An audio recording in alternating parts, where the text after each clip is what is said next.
Hello guys, welcome to my all friends. In this video lecture, we are talking about that very important phenomena is that how do flowering plants reproduce? Okay, this is a very important questions and very interesting, and you must be know about this answer. Okay, so let us start. If you are new viewers of that my channel, please like this video and subscribe my channel so you get all knowledge about that biology. So first of all, we know about that flowers having various importance. Okay, like that spiritual as well as in that medical purpose also. Okay, we know about that all the countries having some of the national flowers like that. You can see that the Scotland, which is Thistle, then after England, which is Rose, okay, and many of more. Please comment the answer of the India's national flower. Okay, so we know about that today our agenda is that the flower structure, describe the flower structure, then after explain what the pollination is, how it take place, what is the pollination and how it take place, then after identify the different methods of the pollination, and the fourth one is that explain what is the fertilization events and how it is carried out. Okay, most interesting is that honey bee, okay, or also called as a bee. A single bee can visit up to 5,000 flowers in a day. That is very interesting. Okay, so pollination जो है ना वो insects के बिना या फिर ऐसा बोल सकते हैं कि पॉलिनेटर्स के बिना हो ही नहीं सकता. ओके, विंड है या फिर वाटर है, उन सब से तो होता ही है, लेकिन पॉलिनेशन जो पर्टिकुलर प्लांट का, पर्टिकुलर फ्लावर का, उसके अंदर जो मेन रोल होता है ना वो पॉलिनेटर्स का होता है. सो वो भी हम देखने वाले हैं, लेकिन यहाँ पर हम देखने देते हैं पहले कि structure of flower. Okay, flower का स्ट्रक्चर के बारे में तो पता होना चाहिए, तभी आपको पता चलेगा कि ऐसा पॉलिनेशन में होता क्या है. ओके, सो यहाँ पर हमने एक एग्जाम्पल के रूप में लिया है, ये शायद मुझे जासूद लग रहा है. तो ये जो फ्लावर है कुछ इस टाइप का है. देखो, आप देख सकते हैं कि फर्स्ट ऑफ ऑल यहाँ पर दो टाइप्स के रिप्रोडक्टिव पार्ट्स बताए गए हैं, male reproductive part of flowers and female reproductive parts of flowers.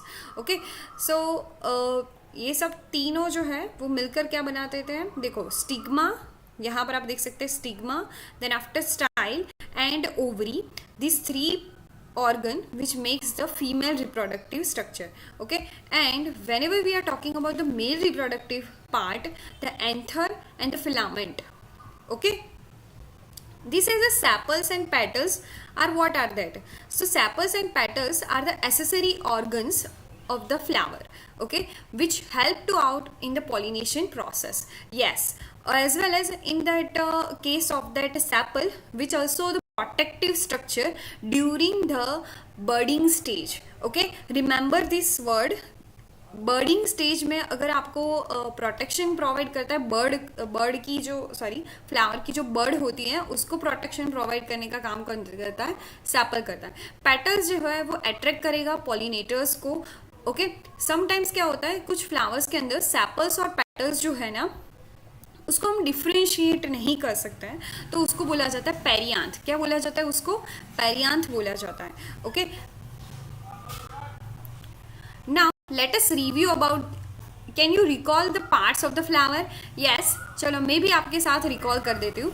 Okay, so better understand हो. यहाँ पर क्या था? स्टिग्मा था, then after style, this is the ovary, this three parts which is called the female reproductive organs. Okay, now this one is that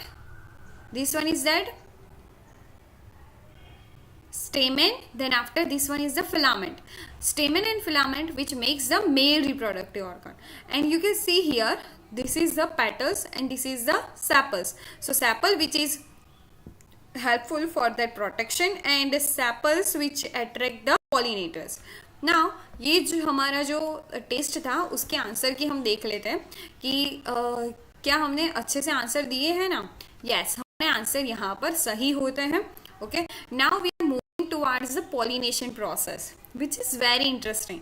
okay, Pollination is the process the transferring the pollen grains from the male part of that particularly anther of the one flower to the female part, which is called the stigma of the another flower of the same species. Okay यानी कि क्या हो सकता है कि हम क्या कर सकते हैं यहाँ पर एंथर और स्टिग्मा जो है वो एक फ्लावर की अंदर क्या है, एंथर है, एंथर के अंदर क्या होगा, पोलन्स होंगे, पोलन्स यहाँ पर क्या होंगे, ग्रो होंगे, उसके बाद वो स्टिग्मा पर क्या करेंगे, मूव ऑन करेंगे. ओके जैसे स्टिग्मा पर वो मूव ऑन करते हैं कि वहां पर हमें क्या दिखने को मिलेगा कि स्टिग्मा जो क्या करती है, पोलन्स को एक्सेप्ट कर देती है और उसके बाद वो एक्सेप्ट हुआ है जो पोलन है वो किसके थ्रू जाएगा, स्टिग्मा. उसके बाद हमने क्या देखा था, यहाँ पर देख सकते हैं आप, you can see that here, भूल मत जाओ, यहाँ पर देखो आप स्टाइल देख सकते हैं. ओके स्टाइल से वो कहाँ पर जाएगा, ओवरी में जाएगा. वहां पर ओवरी में क्या होता है, फर्टिलाइजेशन होता है. This is a very important question.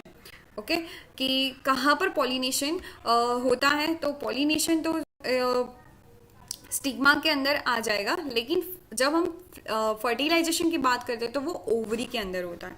Okay why it is important, so pollination क्यों जरूरी है, पॉलिनेशन के बगैर नहीं चलेगा,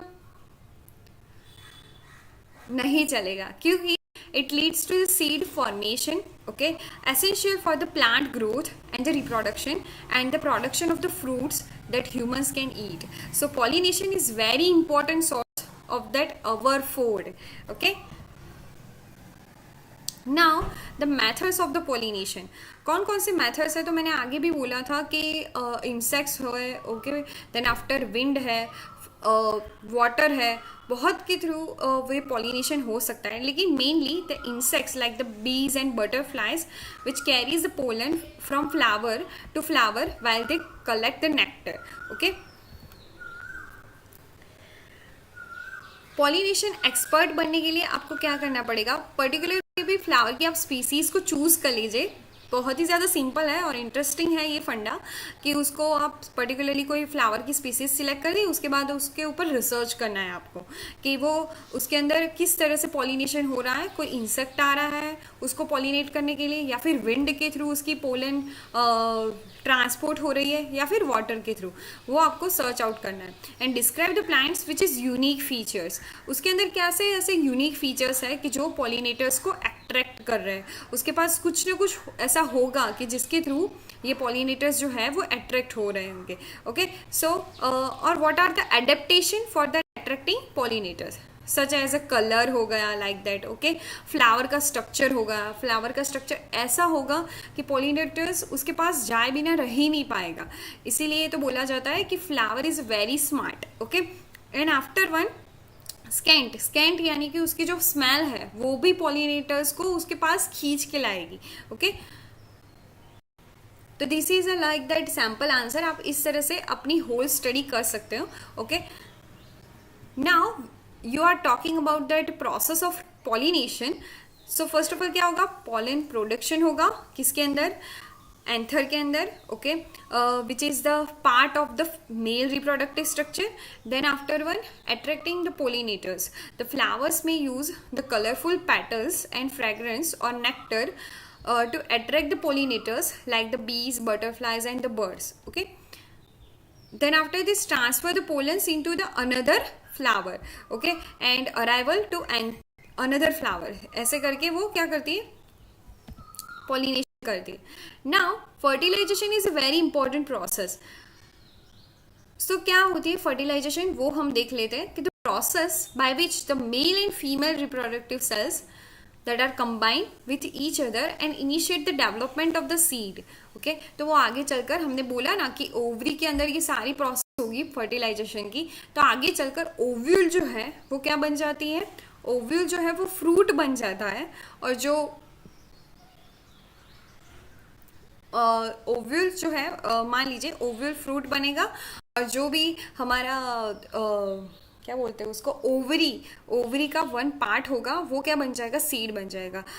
okay why it is important, so it is essential for maintaining the diversity of the plant species. क्यों ये fertilisation बहुत ज़्यादा इंपॉर्टेंट माना जाता है, क्योंकि ऐसा है कि अगर आपको डाइवर्सिटी, प्लांट स्पीसीज की डाइवर्सिटी को मेंटेन रखना है, इकोसिस्टम के अंदर उसकी जो स्पीसीज है वो मेंटेन रखनी है, फूड प्रोडक्शन बना के रखना है, तो फर्टिलाइजेशन इज़ वेरी इंपॉर्टेंट, क्योंकि यहाँ से सीड का निर्माण होता है। और seed, we know about that, seed को हम क्या कर सकते हैं, स्टोर कर सकते हैं। फ्लावर को हम स्टोर नहीं कर सकते हैं, ओके, लेकिन सीड को हम ऑब्वियसली स्टोर कर सकते हैं। Now the process of fertilization, fertilization की प्रोसेस बहुत ही ज़्यादा सिंपल है। फर्टिलाइजेशन होगा, देखो, the pollen on the stigma germinate the sends of the pollen tube, ये क्या हो जाएगी, स्टाइल जो है वो आगे चलकर पोलन ट्यूब बनेगी, down into the flowers ovary, and this tubes delivers the male gametes to the ovule, okay, where the fertilization which is take place. और यहाँ पर आपको प्लेसेंटा का फॉर्मेशन भी दिखने को मिलेगा। जैसे ही ये ओव्यूल सीड फॉर्मेशन होगा, seed formation, the ovule develops into the seed and the flowers ovary matures into the fruit, okay.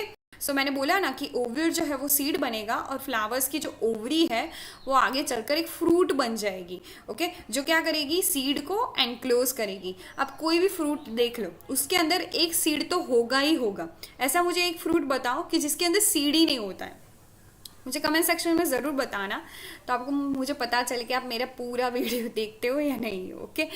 और एज वेल एज आप कितने इंटरेस्टेड हो अबाउट दैट बायोलॉजी, ओके, वो भी मुझे पता चल जाएगा। Then after seed dispersal and germination, so seed dispersal कैसे होता है, वो भी उसके अंदर भी एक मेन प्ले रोल होता है एनिमल्स का as well as water, wind, सबका, ओके। तो mature fruit can be eaten by animals carried by the wind or float in water, allowing the seeds to be carried out to new location and grow into the new plants, okay।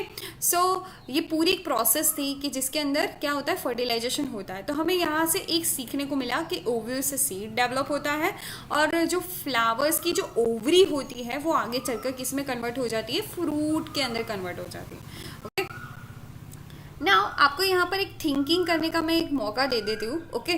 Can you propose one method by which non flowering plants reproduce, okay. तो मान लीजिए कि ऐसे भी कुछ flowers होते हैं कि जिसके पास फ्लावर नहीं होता है ओके, यानी कि ऐसे फ्लावर, ऐसे प्लांट्स कि जिसके पास फ्लावर ही नहीं है, तो कैसे वो पॉलिनेटर्स को अट्रैक्ट करेंगे, ओके, कैसे उनके अंदर पॉलिनेशन होता होगा, ओके, वो अपनी स्पीसीज या फिर उसकी डाइवर्सिटी कैसे मेंटेन करते होंगे, इकोसिस्टम में उनका क्या रोल है, वो सारे जो क्वेश्चंस आपके माइंड में होने चाहिए, ओके। लाइक दैट यहाँ पर आप देख सकते हैं कि कुछ यहाँ पर हमने एग्जाम्पल है, लाइक दैट फर्न्स के अंदर क्या होता है कि वो नॉन फ्लावरिंग प्लांट्स हैं, ओके। सो फर्न्स है, मोजेस है, some are algae, okay. So which is release tiny reproductive structures which is called the spores. Spore के बारे में आल्गी के अंदर आपने सुना होगा, ओके। बहुत ही इंपॉर्टेंट फंडा होता है उसके अंदर रिप्रोडक्शन का, क्या होता है, स्पोर। स्पोर वर्ड सुना होगा, तो ये स्पोर वर्ड जो है वो क्या करता है, एक रिप्रोडक्टिव स्ट्रक्चर है। वो स्पोर क्या होता है, विंड के थ्रू या फिर वाटर के थ्रू एक लोकेशन से दूसरी लोकेशन पर जाता है और वहाँ पर अपना पूरा इलाका बना देता है। वैसे ही होता है उसकी स्पीसीज डाइवर्सिटी के अंदर, क्योंकि यहाँ पर हम पॉलिनेटर्स को अट्रैक्ट नहीं कर सकते, तो यहाँ पर ओनली फॉर ओनली विंड और जो भी वाटर है वही यहाँ पर पॉलिनेशन के अंदर रोल प्ले करेंगे, okay. So let us recap about that our video. We are focusing on this video. The first part is the structure of the flowers, okay, and the second one is that what is the meaning of the pollination, and the third one is the fertilization process. Each and every process which is very important, okay. I hope you are clearly understood and enjoy my session videos lecture. Please like this video and subscribe my channel if you are new viewers.